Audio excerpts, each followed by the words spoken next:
यखालश्त में नवंबर में ही बर्फबारी शुरू हो जाती है। यहाँ के मकीन तकरीबन 7 माह होने वाली बर्फबारी से कब्ल जरूरी इंतजामात कर लेते हैं।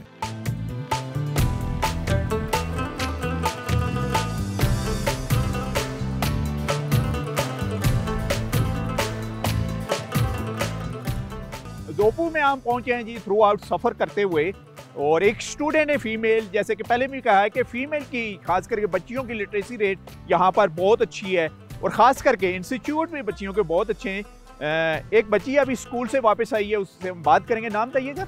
अनलाफिर। अनलाफिर, कौन सी क्लास में पढ़ती हैं आप? मैं 10th क्लास में पढ़ती हूँ। 10th क्लास में? कौन से स्कूल में? गवर्नमेंट हाई स्कूल जोपुर में। और आगे फ्यूचर के क्या प्लान है आपके? फ्यूचर के मेरे बहुत से प्लान हैं, क्या बताऊं? क्या हैं? क्या बनना चाहेंगी आप बड़ी होके? मैंने आज तक अपनी ड्रीम्स को नहीं बताई है। नहीं, हमें बता दें, पूरी दुनिया डिस्कवर पाकिस्तान के थ्रू देख ले। मैं एक्ट्रेस बनना चाहती हूँ। एक्ट्रेस बनना चाहती हैं आप? क्योंकि हमारे यहाँ किसी ने ये नहीं सोचा है कि एक्ट्रेस बनी, इसलिए मैं एक्ट्रेस चाहती हूँ। अच्छा। I want to become a model. इस इलाके के बारे में 2 जुमले बोले।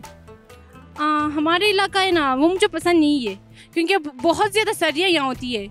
यहाँ तो बहुत ज़्यादा है, मतलब 7 महीने तो जब सर्दियाँ होती है ना, इसलिए हमें बहुत मुश्किलात पेश आते हैं यहाँ रहने के लिए। तो गवर्नमेंट से क्या अपील करेंगी आप? मैं ये अपील करना चाहती हूँ कि हमारे यहाँ ना स्कूल ना बहुत अच्छी तरह हो, मतलब हमारे यहाँ सिर्फ 10th तक है ना, मैं चाहती हूँ कि सेकेंडरी भी बने। सेकेंडरी में आप फर्स्ट ईयर सेकेंड ईयर कहाँ जाके आप दाखिल होंगी? कौन से शहर में जाएंगी आप? मैं चाहती हूँ कि मैं यहाँ से नीचे जाऊँ, मेरा गम नंबर 2।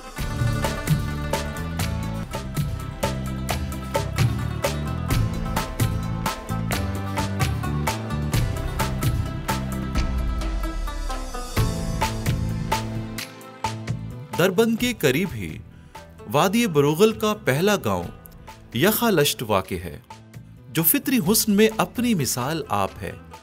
यखालश्त में नवंबर में ही बर्फबारी शुरू हो जाती है, जो मई के इख्तिताम तक जारी रहती है।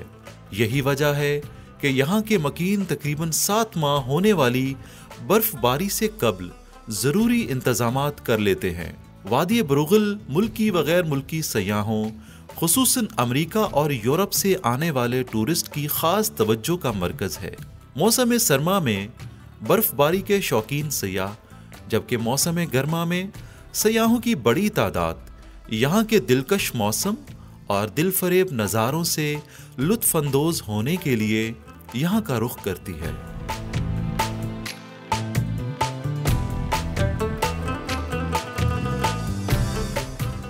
यखालश्त में हम पहुंचे हुए हैं जी। यहाँ पर सूबेदार शहाबुद्दीन के हुजरे में इंतहाई ठंड, बाहर बर्फ और अंदर अंगीठी लगी हुई है, जिसकी वजह से थोड़े हम हीट अप हुए हैं। थ्रू आउट बोनी से सफ़र करते हुए तकरीबन रास्ते में, क्योंकि प्रोग्राम भी रिकॉर्ड करते हुए आए हम, तो 9 घंटे में हम यहाँ पर पहुँचे हैं, और यहाँ भी देसी खानों का अरेंज किया गया। और सूबेदार साहब, सबसे पहले हमें बताइएगा, आपने क्या कुछ तैयार किया है जी हमारे लिए? सर, मैंने चावल बनाया है जी। और बकरे का थोड़ा सा गोश्त बनाया है। अच्छा। आलू का चिप्स बनाया है, और ट्रेडिशनल जो हमारा वो है छिरा शपीक। हम इसको आएंगे, लेकिन मुझे तो क्योंकि ठंड लग रही है, तो मैं तो सबसे पहले लूँगा भाई छोटे बकरे की यखनी, इससे स्टार्ट करूँगा। ठीक है सर।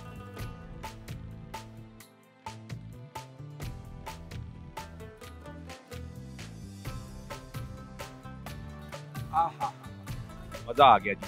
अब आते हैं ट्रेडिशनल फूड की तरफ। ये कौन सी डिश है जी? इसका नाम क्या है? इसको आगे कीजिएगा जरा। शपीक इसका नाम है।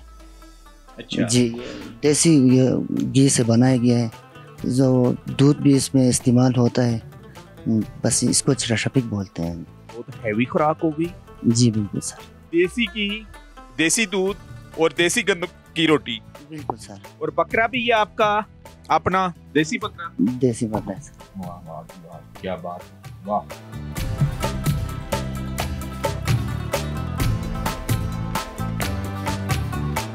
चलें जी, अभी हम सख्त थके हुए हैं। ज़ाहिर है 9R का इस पहाड़ी रूट के ऊपर और ऑफ रूट ट्रैक के ऊपर सफ़र करते हुए यहाँ तक पहुँचे हैं। अब यहाँ पर हम खाना खाएंगे और सुबह ज़रा आपको नज़ारे करवाएंगे बाहर, यहाँ पर इस कस्बे में जो बर्फ़ हुई हुई है उसके भी। तो शुरू करते हैं जी, खाना शुरू।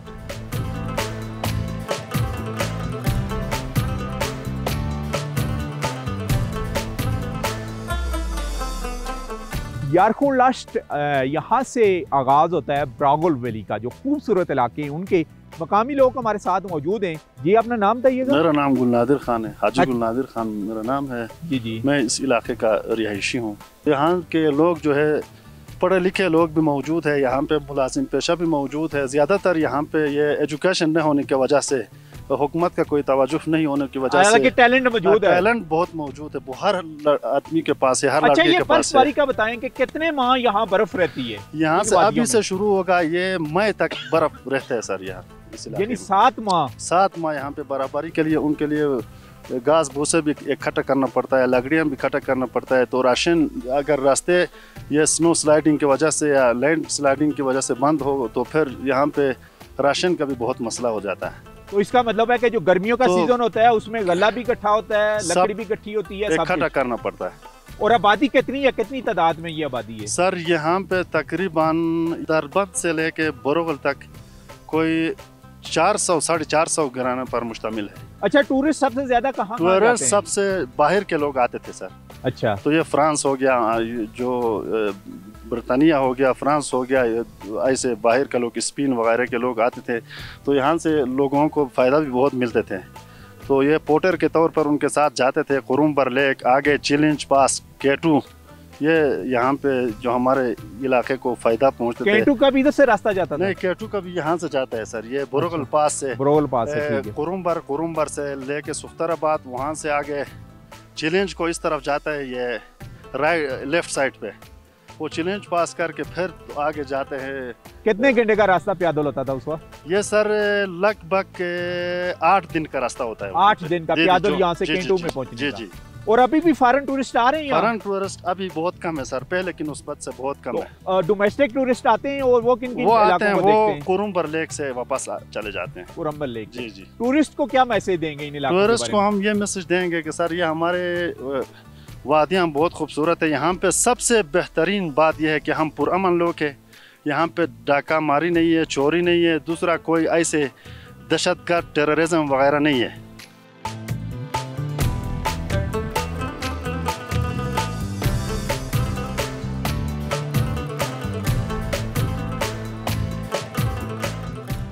जी, बरहाम पहाड़ों के सफ़र में आज का हमारा सफ़र था डिस्ट्रिक्ट चित्राल, जो 2019 में कायम किया गया। इसकी खूबसूरत वादियों का सदर मकाम बोनी से हमने सफ़र का आगाज़ किया। मस्तूज से होते हुए हम ब्रिप में दाखिल हुए, ब्रिप से दरबंद, और दरबंद से होते हुए हम याखुलश्त में पहुँचे। और यहाँ से ब्रागोल वैली का आगाज़ होता है, बहुत ही खूबसूरत वैली। और इस वक्त बर्फ़ बहुत चोटियाँ आपको नज़र आ रही हैं। यानी रात को हमने क़याम किया, सुबह हमारी ख्वाहिश थी कि हम पाक अफगान बॉर्डर की तरफ जाएंगे, लेकिन रास्ते कंप्लीट तौर पर यहाँ से बंद हो चुके हैं। ये कदीमी एक ट्रेड रूट भी रहा है, यानी वस्ती एशियाई रियासतें अफगानिस्तान की तरफ से यहाँ पर और गिलगित बल्तिस्तान तक ट्रेड की गर्ज से भी उस वक्त के जो ट्रेडर्स थे आते रहे हैं। ऑफ रूट ट्रैक है, ज़्यादा जो टूरिस्ट हैं मौसम गर्मा में इन वादियों का रुख करते हैं। लेकिन हमने कहा क्योंकि अभी विंटर का आगाज़ हो चुका है, तो विंटर में भी जाके इन वादियों को एक्सप्लोर करते हैं और बताते हैं कि मकामी लोगों की हालत ज़िंदगी क्या है।